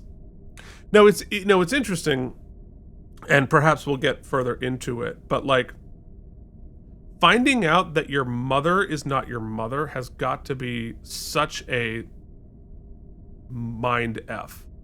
You know, I know a lot of people find out their father is not their father, but their mother is not their mother. That's harder to do. You know, and like, it's, yeah, go ahead. It's the keeping of the secret for me that always is the craziest part. Yeah. My mom's side of the family specifically has a lot of these kinds of like random secrets that don't seem to have the significance they think they do. Like there's this one of my grandfather's brothers, so I guess my great uncle, they had a fight one dinner and then never spoke to each other the rest of their lives. And so we just like, they never talked about this uncle, right? Or this brother. And I'm like, from the details I've heard, it doesn't even sound like the argument. I've had arguments with my brother all the time. I don't just like write him off, you know? I've seen it. And not only that, but like then to never tell of this person's memory as a secret the rest of like, it's so messed up. Or I found out my father told us about right before he died, we had these two other siblings. And I thought, well, I understand that that's painful or whatnot, but like, why am I finding out about it in my 20s? And I don't know, it just doesn't make any sense to keep these deep, dark secrets, but whatever. I mean, it really is, as Candy Finnegan would say on Intervention, secrets keep you sick. And it really is like the good, the bad, the ugly. You know, so many families keep secrets because They're afraid of the pain. They're afraid of the whatever, the complications. But honestly, like you said, the keeping of the secret does so much more damage because you can't process the thing you're keeping secret. Mm-hmm. You can't work through it. Anyway. Yeah. And this is just like such a weird choice. And especially like within the circumstances. So had she just, died and he got remarried and Ben loved the new mom, so he didn't want to like mess with that, that's one thing. But to die in the kind of mysterious circumstances, to disappear and then die in mysterious circumstances, you'd think, I guess he's just trying to protect Ben. Yeah, and also just like from a practical standpoint, right? So if Ben was 1 when his mother left, right, that relationship is so foundational for a baby. Like you might not remember it exactly, but you remember that connection, and that like the trauma of losing that has got to be significant even with a baby. And also, in order for there not to be a gap long enough for the baby to remember, he had to like bring in a new mom like a month after the first one left. Listen, I won't get into too many details, but I know I've seen that situation play out too, and let me tell you, there's trauma involved in that as well. Yeah. Anyway, we have an A and a B and a C story. We don't have time for any of that. So, on the promenade, Kira bumps back into Kretak, who, to Kira's surprise, is eating a Jum-Jum stick. Another sign that she's different from your standard Romulan. But she has an ask. For the Romulans to set up a hospital on an uninhabited Bajoran moon. Oh, it's a good idea. Very reasonable ask. We're working real hard to make this not be super Romulan, but I guess we'll find out. O'Brien then goes to Worf's quarters with a bottle of blood wine to try to get him to open up about his feelings. And they get to reminisce a bit about the good old days on the Enterprise, which was fun. It's funny, like, we've spent so much time with Worf and O'Brien on Deep Space Nine. Even I am like, oh, right, they were on the Enterprise. I had that exact moment, precisely those words. Yeah, I mean, it's crazy to think, but I'm so used to this world, and I spent so much time in this world. I accept this as it's always been. So the next morning, a very hungover O'Brien explains what's going on with Worf. Well, that means Worf, because Next Gen was 7 seasons. Yep. So this means he's rocking his 12th year of, 14th year of. Well, Trek. no, because he didn't join us until season 4. Because we still. Okay, yeah, okay, gotcha. But so regardless, he's pushing a decade. So yeah, he's definitely about to hit a decade for sure of like straight filming 26 episodes of Star Trek every day. Oh. Yeah, and in reality, because Next Gen started in 87, and this is now 98, so it's been 11 years. Plus, at this point, 2 movies have aired as well. Crazy. So, anyway, Worf thinks Jadzia is not in Sto-vo-kor, i.e. Klingon heaven, because she died such a senseless and non-heroic death. Perhaps a little bit of acknowledgement of the writing of the end of season 6.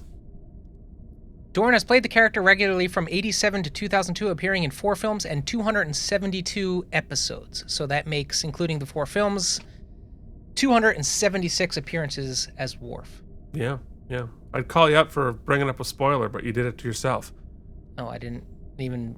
I still haven't clocked what that spoiler might be. With the fact that he gets there. Oh, yeah. Because now he's got plot protection. Yeah, well, that's cool. But you figure at least probably 3 hours in the makeup chair? Yeah. Oh, yeah. At Times least 200, 300. So that's 900 hours of makeup. So much time. But then again, it pays for his airplanes. Mm. So he's a pilot and likes to fly airplanes. So, but I do think them acknowledging how Jadzia died and having to like resolve the fact that it was not heroic might be a little bit of like, oh man, we really did kind of screw this up. let's see if we can fix this a little bit. And I appreciate that.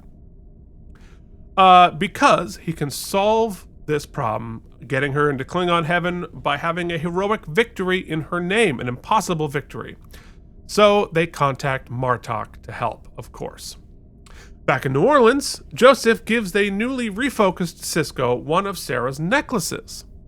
And he discovers on the necklace an inscription written in ancient Bajoran. That's weird. In Act 4, we learn that the inscription says, "The Orb of the Emissary." Now, nobody has ever heard of this orb, but Sisko knows it's his job to go find it. And he thinks it's on Tyree because that's what his vision said, and Indiana Jones always finds stuff in sand. Yes, and my brain kept going to, I remember growing up Catholic, right, being raised Catholic at least, and then having kind of my high school moments where I was like, this is not for me. And then reading about all those gospels that aren't in the Bible, the discarded gospels and stuff. They got deleted. Yeah, or just like not used. That's what this made me think of. I was like, oh, there's an orb that isn't in the mainstream narrative. Yeah. Yeah, well, that's right, which means it's a little bit Indiana Jones, a little bit Da Vinci Code. Mm-hmm. A little Da Vinci Code, and we have to spice the rum, Keith. Tell me that there's a cult of people protecting the knowledge of the orb and will kill you if you find out about it.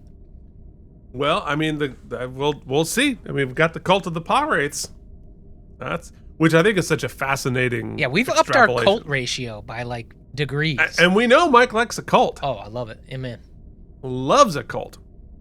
So, anyway, later on Deep Space Nine, Kretok, the Romulan, thanks Kira for letting the Romulans set up a hospital, and they're buddies now.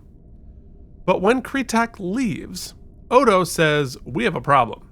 The hospital did not allow Federation casualties, and they detected plasma torpedoes on the hospital." Uh-oh. So either the Romulans put the hospital in over the course of about 8 hours, or some time has passed here. Yeah. Which is interesting. Well, maybe it's like, well, I mean, you know how we can prefab houses on Amazon? Maybe they had like a prefab hospital they put up. I'm sure they did. Yeah. Like, it is not strain credulity that they'd be able to do it in a day. But to move that many torpedoes up, that takes a couple days. I don't know. We'll see. He's got a replicator. Yeah. So then Worf is exercising, and Martok comes in. And Keith, I'm sorry. Yes. You know, we got so preoccupied with talking about the glass that had no goo in it. Someone brought up a wormhole the other day, and worth a mention because I think it's legit.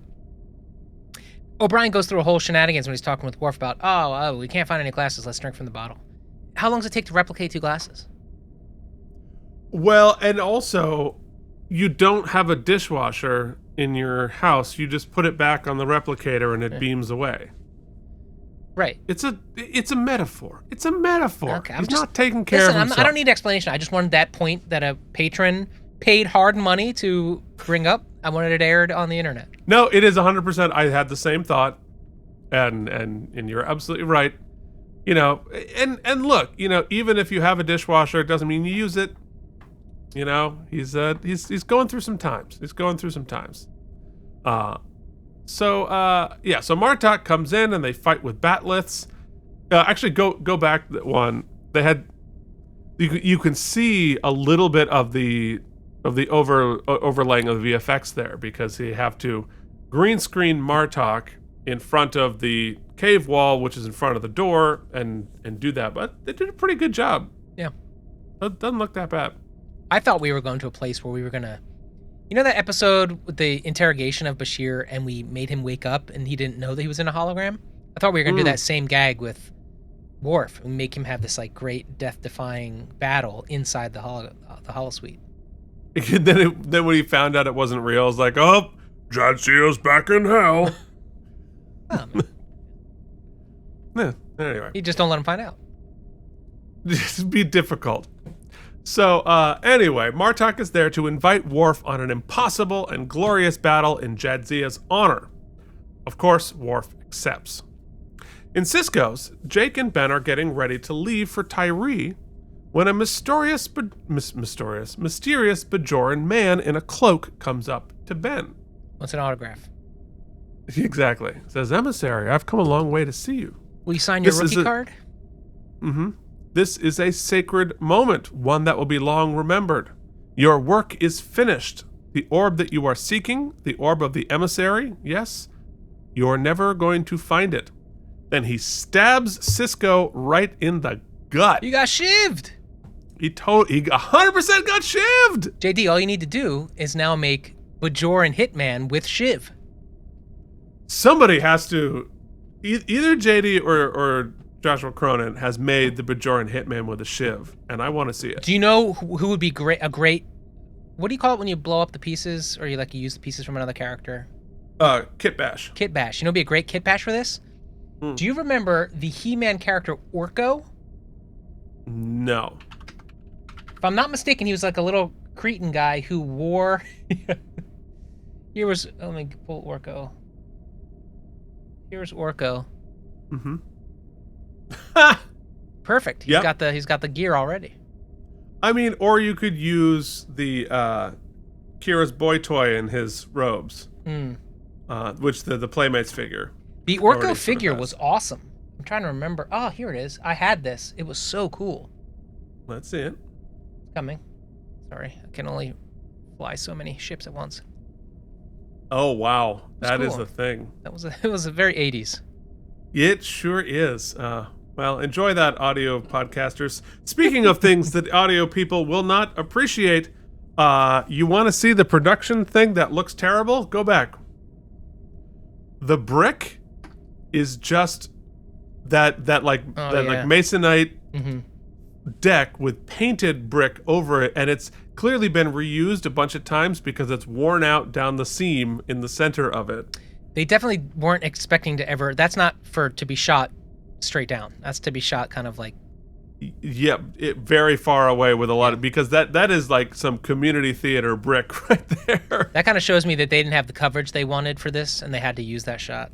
Yeah, 100%. They're like, do we have the money to make the brick better? Wait, so Cisco's is just a rainforest cafe in Manhattan? On the Paramount lot, yes. I'd like their logo. It's very like cool. I'd go there. So anyway, luckily the stab wound, no biggie, because it's started to just wave a beam. That was a go-to commercial, yeah. Yeah. Cisco's gonna be okay, but we find out that the Bajoran who attacked him is part of the cult of the Paw Wraiths. But they are undeterred in their quest, and Joseph is going to go along too. I love this. Oh, yeah. Well, we're setting up for... It's a fetch quest, baby. Well, and we're setting up 2 wild adventures. Yeah. So fun. So in Quarks, Bashir and O'Brien discuss Martok's mission.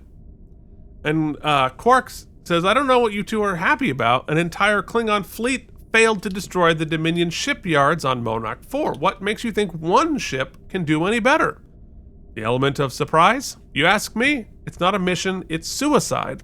And then we find out Bashir's going to go along in Dax's memory. Says, "I've never been more serious in my life. I'm going to help Jadzia get into Stovacor." And Quark says, sensibly, "What makes you think she wants to spend an eternity there? I know I certainly wouldn't. Imagine what it'd be like. Hordes of rampaging Klingons fighting and singing and belching and sweating?" Good point. Maybe Jadzia would prefer to go, wherever Trills go when their time is up. But Bashir says, "You don't understand. You weren't as close to her as I was. This gives her a chance to honor her memory, and I'm going to make it. I'm going to take it. And that, my friend, is my final word on the subject." But it's not, because then O'Brien and even Quark agree to go on the crazy mission as well. They are going to get Jadzia into Stovacor or die trying. 2 video gamey fetch quests. We have the fetch quest established. We've got our party assembled. It's awesome. So fun, right? Yeah. We rolled our characters. Let's do this thing. Let's freaking do it. So then O'Brien and Quark agree. Yes, we said that. So in the wardroom, Ross and Kretek are discussing battle when Kira comes in and informs them both that Bajor is demanding the Romulans get rid of the weapons on the moon. And she says, my government considers the Romulan presence on Derna to be a direct threat to Bajor. Kretak is not pleased. This is ridiculous. I regret not informing your government about the weapons encampment, but I didn't think it was necessary. We're your ally. Then remove the weapons. That would leave the hospital unprotected. Bajor will guarantee its safety. I'm afraid that's not acceptable. Either you will remove the weapons, or we will. Setting up another interesting conflict. The Dominion, meanwhile, is well aware of what's happening with the Romulans and the Bajorans. And Weyoun says, have you heard? The Romulans have taken over a Bajoran moon and heavily fortified it. My guess is the Bajorans aren't happy about it. Would you be? This is a kind of unfortunate situation that can destroy an alliance. That would be a pity. And Weyoun, I love it. Romulans, they're so predictably treacherous. Great line. I cannot wait for my Weyoun. Please, Nacelle Toys. Yes. Get that to me quickly. Get it. So back in Cisco's, Joseph, Ben, and Jake are ready to go when they get a knock on the door. And in walks Dax. Ezri Dax. And that is how we end the episode. So before we get into it, Mike, just give us your Dax reaction. I'm ready for it. Let's get. I mean, they picked a young. Trill graduate. Interested to get to know, like how the now. Here's the cool thing for me, at least theoretically. Remember in the beginning when we first met Dax, Jadzia Dax, we were getting to know Curzon through Ben's memories of Curzon, right? But now we have our own memories of Jadzia, so it'll be interesting to see how they marry that character into the writing and the performance. It's actually a pretty interesting task for this actress, whose name I don't know. Because she has to layer in, she's tasked, the character itself would have Jadzia memories and... Sure, would have all of the previous memories, yes. What's her relationship with Worf? That's gonna be weird. Well, and that's the thing. Sometimes your obstacles are opportunities. So it's Nicole DeBur is her name. So that'll be interesting to see how it plays out. I'm so thankful that we don't have to wait. They don't tease it. It's not like a search for Spock scenario. Like we get right to it. Right. It's just, can they execute is the question. Yeah, I mean it is. A lot of people have a real hard time adjusting. To a new Dax, a new actor, especially this late in the series, to bring in somebody. So it'll be interesting to see how it all plays out. I had a big question. Fundamentally, how is a show? It's difficult to carry the weight of 2 full-fledged romances using up 4 of your main characters. Like that's a lot of heavy lifting. We saw some trouble with that in just having Bobby Donnell have so many lovers on The Practice. Like it's just when you're carrying too many relationships, it can become cumbersome. So I was wondering how they were going to thread that needle, and by jettisoning one, but you can create new interest in it by. I don't necessarily think it's the right move to just have Worf pair up with new Dax. I think that would be a mistake. But having that weird nebulous in-between zone of knowing that, it's going to be interesting. We dealt with that before, right? Didn't we deal with like her other... Well, right. And we've spent a lot of time on what your Dax's relationships are supposed to be with their previous with the friends and lovers of the previous hosts. Yeah. And how are we going to address all of that? So many questions. Lots to talk about, but let's finish up this episode, which really is a setup episode anyway. Surprise me again. It's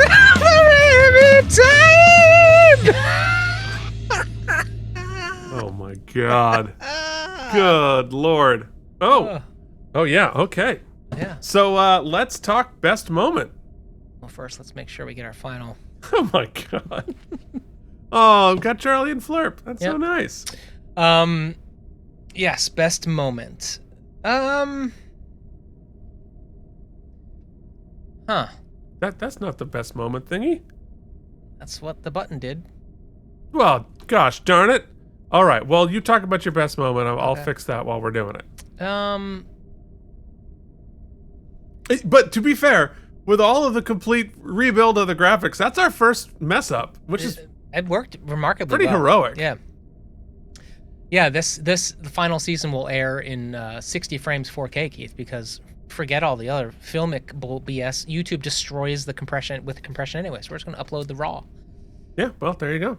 What should have been doing in the beginning, save myself some time. I think, I love all the fetch quests. There's so much good stuff. But I asked, I received. Was not expecting to see the door open to new Dax. It floored me. I was pumped. It got the exact reaction, the pop they wanted. My best moment is new Dax. Yeah. Okay. Well, I mean, we don't know a heck of a lot about her yet, but yeah. So it's like Christmas when you're like, you want the one thing, and then you open it and it's the thing. You could say, well, that's anticlimactic, but no, that's the thing I wanted. Right, sure. I mean, I doubt that she's going to be like, we're going to open next episode, she's going to be like, F you guys. She'd be like, go to hell. Oh, there we go. Oh, you have to remove my, remove my birthday now. There we go. So I know for sure I'm going to have to fix the other one too, but that's okay. We're going to do it on the fly because that's how we do. That's what we do here. Yeah. So let me see. I think for me, and again, I know that people don't always feel that they don't necessarily like the Vic of it all, but I'm just going to say for the record, I am full Vic. I'm 100% on board with the whole Vic of it all. So I thought just watching Worf deal with the emotions of this by watching Vic sing all the way, I just thought it felt very human. Well, and also his friends. I think one thing about that Deep Space Nine is nailing is we spent so much time in conflict with one another, in various pairs and whatnot.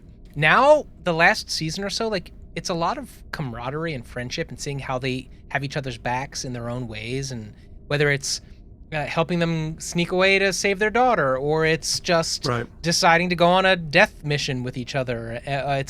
Or on a fetch quest. It's really kind of beautiful in a lot of these moments where you go talk to him.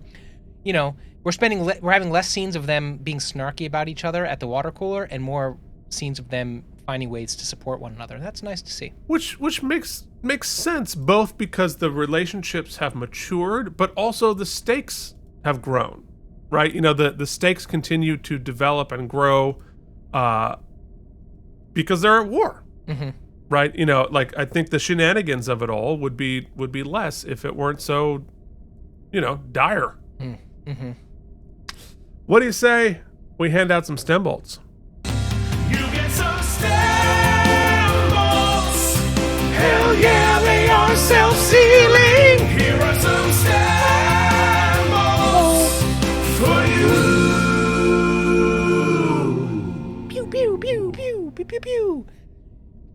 Listen, it served me all my veggies, it served me all my proteins, everything I wanted, set up some cool quests, dealt with some of the ramifications from last season, did everything was asked to do this episode. I liked even the little stuff, we had some Chekhov in there, right? We got the Kanara thing, so they're setting up, which gave finally a little bit of depth to Tamar, which has sort of been elevated to a upper echelon baddie, but we don't really know too much about other than he was just under. So I liked that. I loved the Romulan nod. I loved how we started maybe thinking that we had a camaraderie going, and now we're seeing that maybe a little duplicity. I think that's cool. I don't want to. Romulan's gonna Romulan, right? And she's playing that perfectly. I think that's a really cool portrayal. We've got Worf. Everything. This episode had everything I wanted. I loved it. I mean, I don't know how much, and a great mystery. The Ben stuff. I mean, it does feel a little Raiders of the Lost Ark. It feels a little Indiana Jonesy. Oh, Yeah. That was Oh, weird. yeah, that was me. Okay. Oh, everything's on top of each other now. Oh, yeah. Well, oh. No, that's 100% me. Hold on. When I said it had everything, I didn't mean all at once. Hold on. I'll fix it. Everything everywhere all at once. So yeah, I loved this episode. As a table setter, it's doing exactly, not a lot of questions answered either. It really just it cracked open a lot more doors. Yeah. Ultimately, I don't have much to critique.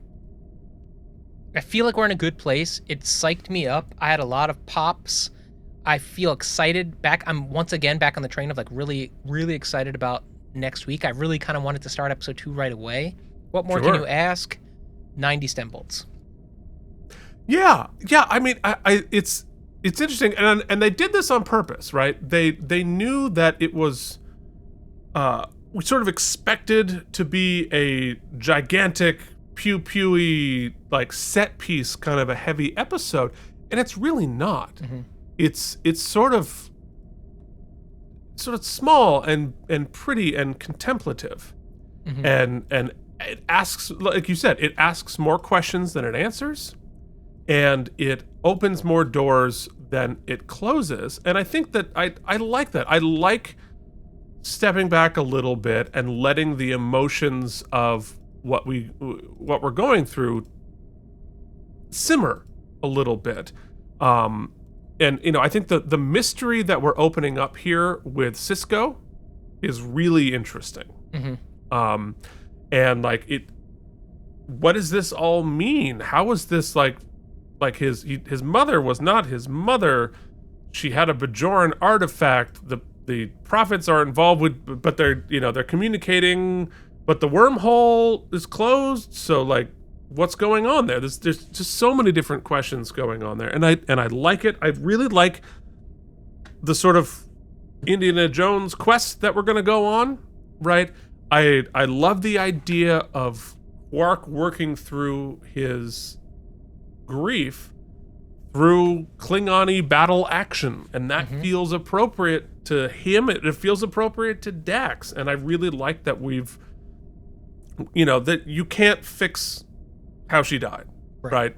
That ship has sailed, but we can, at the very least, give it a little bit more meaning or a little bit more closure there.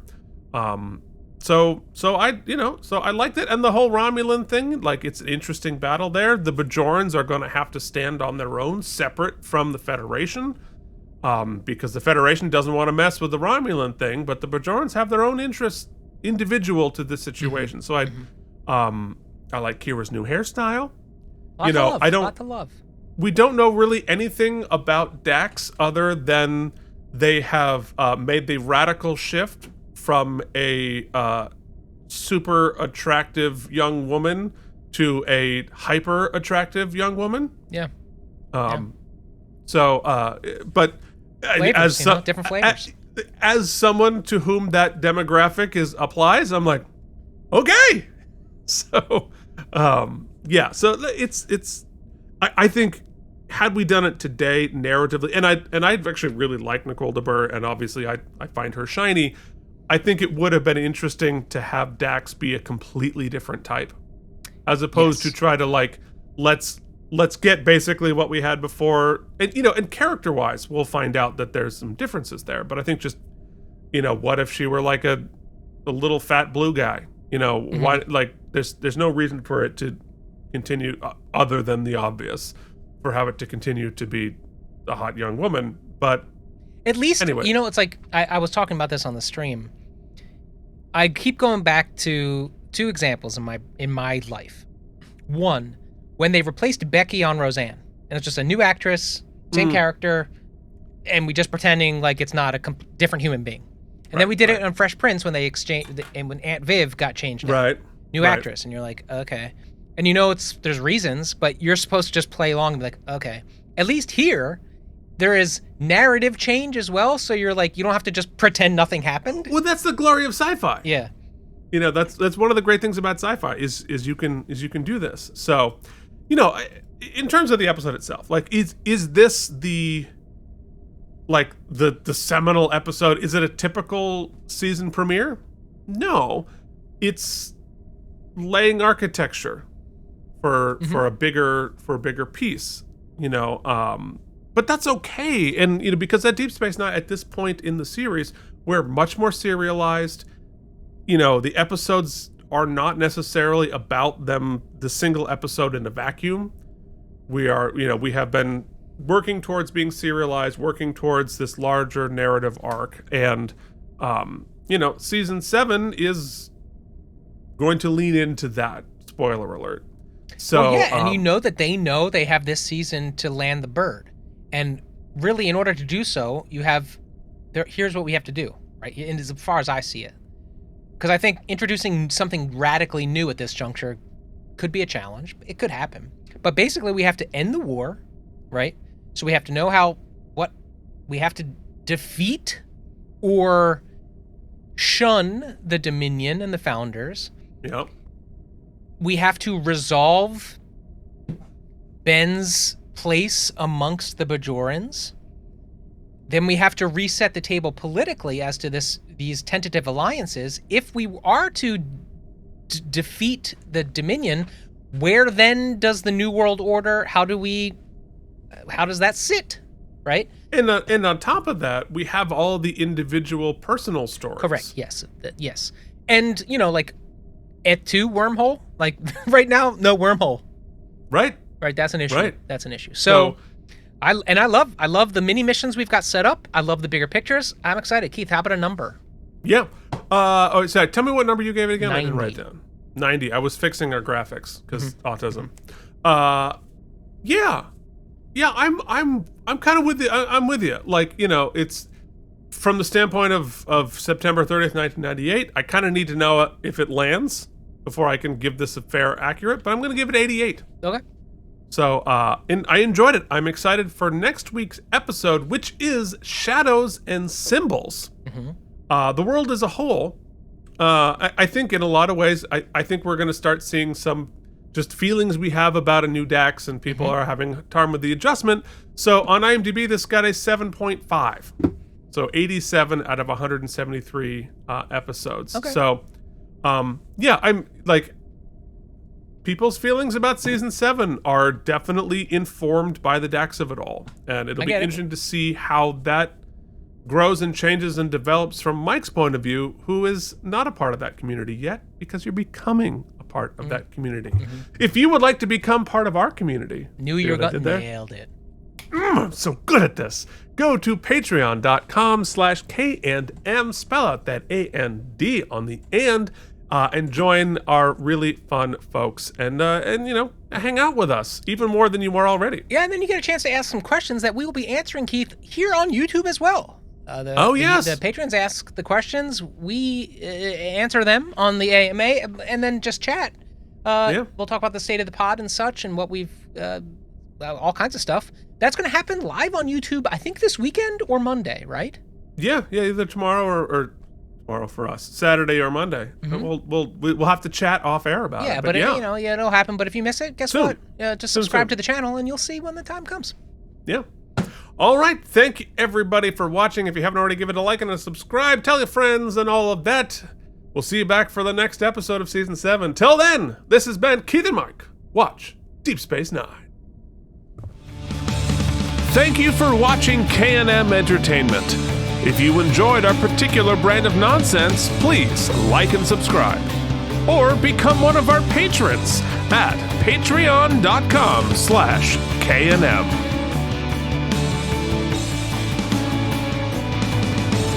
Hi, I'm Keith. And I'm Mike.